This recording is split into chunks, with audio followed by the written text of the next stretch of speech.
ஹாய்ங்க, இந்த வீடியோவில் ரொம்ப ஈஸியான ப்ரான் தொக்கு ரெசிபி தாங்க பார்க்க போகிறோம். அதுக்கு நான் ஃபஸ்ட்டு கடாயில் வந்து நல்லெண்ணெய் கொஞ்சம் ஊற்றிக்கிட்டேங்க. இப்போ சோம்பு, கருவேப்பிலை, ஒரே ஒரு பச்சை மிளகா கட் பண்ணி போட்டிருக்கேங்க. அப்புறம் வெங்காயம் ஆட் பண்ணியிருக்கேங்க. வெங்காயம் கொஞ்சம் நேரம் நல்லா வதங்கட்டுங்க. வெங்காயம் கொஞ்சம் நேரம் வதங்கினோன்னா நான் தக்காளி ஆட் பண்ணியிருக்கேங்க. அதையும் கொஞ்சம் நேரம் நல்லா வதக்கி விடுங்க. இப்போ இதில் தேவையான அளவு உப்பு, அப்புறம் மசாலாலாம் ஆட் பண்ணிக்கலாம். இதில் பார்த்தீங்கன்னா கொஞ்சம் மஞ்சத்தூள் ஆட் பண்ணியிருக்கேங்க. நான் காரத்துக்கு தகுந்த மாதிரி மிளகாத்தூள், லைட்டாக மல்லித்தூள் கொஞ்சம் ஆட் பண்ணியிருக்கேங்க. இது நல்லா மிக்ஸ் பண்ணி விட்டுக்கோங்க.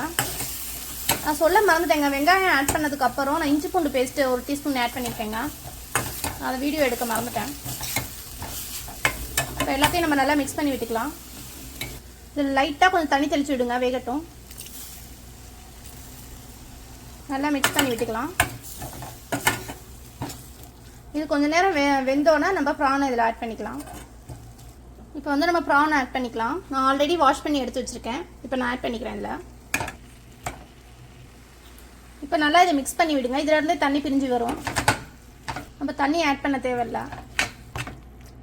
இதை அப்படியே நல்லா மிக்ஸ் பண்ணி விட்டுட்டு மூடி போட்டு வச்சுக்கலாம். கொஞ்சம் நேரம் வேகட்டும். அது இது பார்த்தீங்கன்னா ஒரு மீடியம் ஃப்ளேமில் 10 மினிட்ஸ் குக் ஆனாலே போதுங்க. ரொம்ப நேரம் வேக வச்சோன்னா ஹார்ட் ஆயிருங்க. நடுவில் ஒரு டைம் எடுத்து மிக்ஸ் பண்ணி விடுங்க நல்லா.